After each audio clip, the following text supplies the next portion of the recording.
We highly recommend cutting stone facade with a wet saw. A tile or brick saw will limit dust production. The saw must have sufficient travel to rip a 24-inch stone panel. Use a continuous rim-wet diamond saw blade. Alternately, a dry saw with a continuous rim diamond blade or abrasive masonry blade can be used.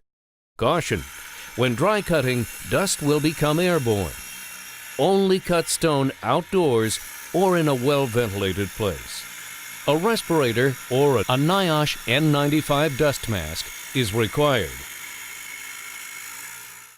You will need an electric hand grinder with an OSHA-approved guard, with a diamond wheel or masonry abrasive wheel for grinding.